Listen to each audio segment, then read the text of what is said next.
앞에서는 책 내용에 대해서 요약을 진행했고요. 이제 그 책에 나오는 주제 중에서 미디어의 자유는 어디까지 허용되어야 하는가에 대한 토론을 진행하도록 하겠습니다. 우선 주제는 대중의 알 권리를 보장하기 위한 개인의 사생활 침해는 불가피하다라는 주제로 토론을 진행할 것이고요. 토론 절차는 입론에서 찬성 측 입론하고 반대 측 입론하고, 그리고 그 다음에 이제 양측 반론에서 찬성 측 반론하고 반대쪽 반론하고, 이런 식으로 진행하도록 하겠습니다. 대중의 알 권리를 보장하기 위한 개인의 사생활 침해는 불가피하다라는 주제를 가지고 찬반 토론을 시작하겠습니다. 우선 찬성과 반대 측 토론자께서 입론을 하신 다음에 각자의 발언을 반박하는 반론 시간을 가지도록 하겠습니다. 먼저 찬성 측 입론 시작하겠습니다.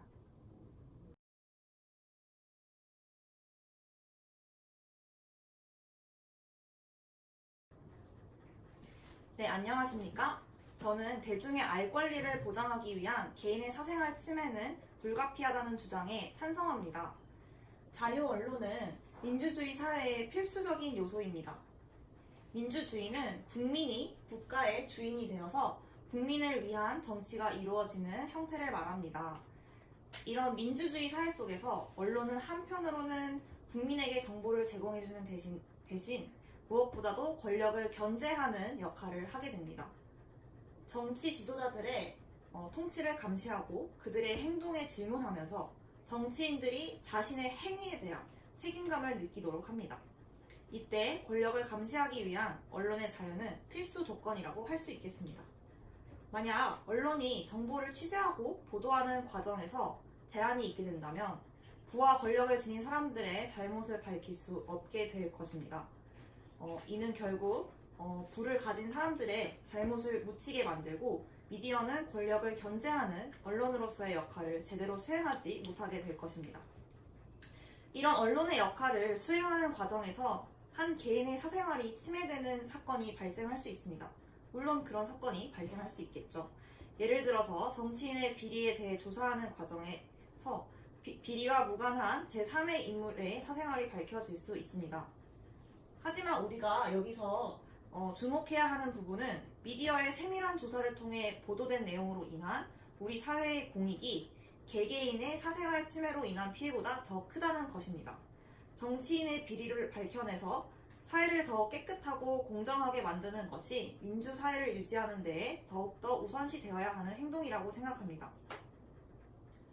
네, 2004년에 발표된 영국의 미디어법은 현대 민주주의에서는 공적 생활을 하는 사람이라면 누구든지 지위에 상관없이 자신의 진위가 감시받고 또 논의되리라는 사실을 예상해야 하며 사생활 보호와 같은 관습적인 예의 범절이라는 제한 때문에 그런 논의가 제약을 받아야 한다는 요구는 현실적이지 않다고 규정을 했습니다.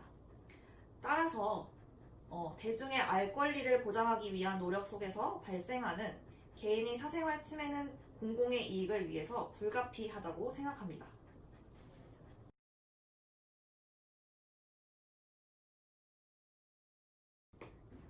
이어서 반대 측 입론 시작하겠습니다. 찬성 측 입론 잘 들었습니다. 하지만 저는 대중의 알 권리를 보장하기 위한 개인의 사생활 침해는 정당하지 않다고 생각합니다. 민주주의 사회에서 기득권의 권력을 견제하기 위한 언론의 역할은 매우 중요합니다. 하지만 한편으로는 민주사회는 개개인의 권리를 보장해주는 사회입니다.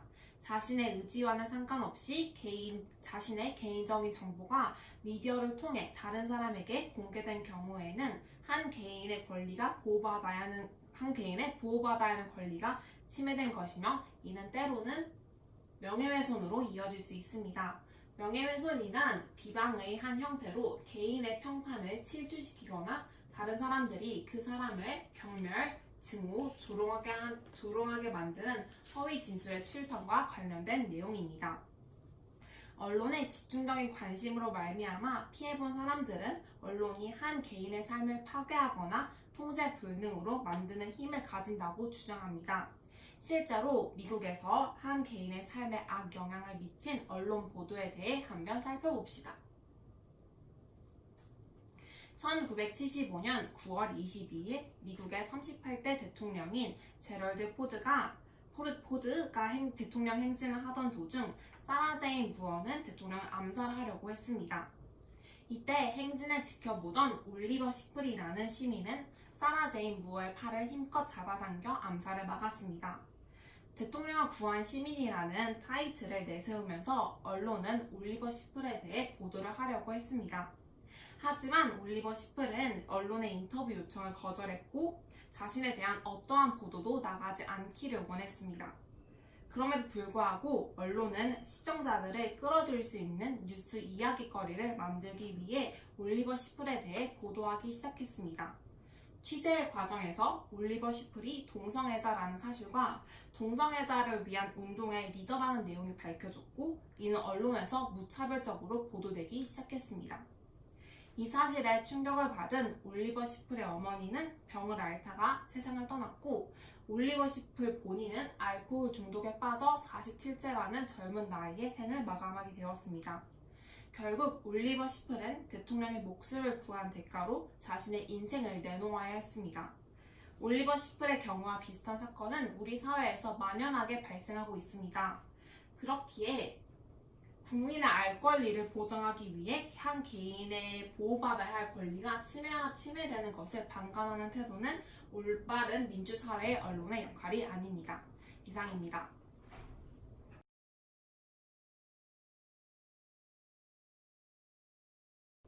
이어서 양측 반론 시작하겠습니다. 찬성 측 반론부터 들어보겠습니다. 네, 반대 측 입론 잘 들었습니다. 물론 개개인의 권리를 보호하는 것은 매우 중요합니다. 하지만 개개인의 권리를 보호하기 위해서 미디어의 자유에 제한을 두게 되면 이를 남용하는 사례가 굉장히 많이 발생할 것이며 이로 인해 더 많은 사람들의 권리가 침해될 것입니다. 예를 들어 정치인의 비리에 대해서 조사하는 과정에서 알려져야만 하는 필수적인 내용이 개인의 사생활 보호라는 우산 안에서 가려져 국민에게 알려지지 못할 수 있습니다. 그렇기에 최대한 미디어의 자유를 보장해 주어야 한다고 생각합니다. 또한 취재와 보도 과정에서 한 개인의 사생활이 침해되었을 경우 이를 보장해주기 위한 여러 장치가 이미 존재하고 있습니다. 세계 각국마다 영국의 불만처리위원회와 같은 비슷한 기관들이 존재하며 미디어는 스스로 가이드라인을 따르고 있는데요. 여기서 가이드라인은 지침 또는 안내선을 뜻하는 단어입니다. 예를 들어 누군가가 명예훼손을 당했을 경우에 언론은 사과문을 올리거나 상대방에게 법적인 보장을 해주도록 되어 있습니다. 그렇기에 미디어의 자유는 최대한으로 보장되어야 한다고 생각합니다. 네, 이어서 반대측 반론 시작하겠습니다.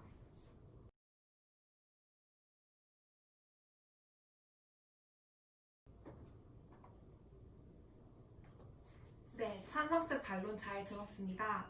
찬성 측께서는 취재와 보도의 과정에서 한 개인의 사생활이 침해되었을 경우 이를 보상해주기 위한 가이드라인이 존재한다고 말씀해 주셨습니다. 하지만 어느 나라에서든지 가이드라인의 준수는 자율적이며 언론인과 미디어 조직이 그 가이드라인을 따르도록 강제할 수는 없습니다. 또한 한 개인이 거대한 언론사를 상대로 소송을 진행하는 데는 많은 시간과 비용이 소요됩니다. 즉 가이드라인이 제대로 작동하지 못하는 경우가 발생한다는 것입니다. 그렇기에 표면적으로는 대중의 알 권리를 주장하면서 그 이면에는 자극적인 뉴스 내용을 구성하려고 하는 언론의 행위에는 제재가 필요합니다. 마크 트웨인은 언론의 자유를 지키는 법이 있다 해도 사람들을 언론으로부터 지켜주지 못한다면 가치가 없다고 말했습니다. 결국 사람들을 언론으로부터 지키는 것이 가장 우선시 되어야 합니다. 이상입니다.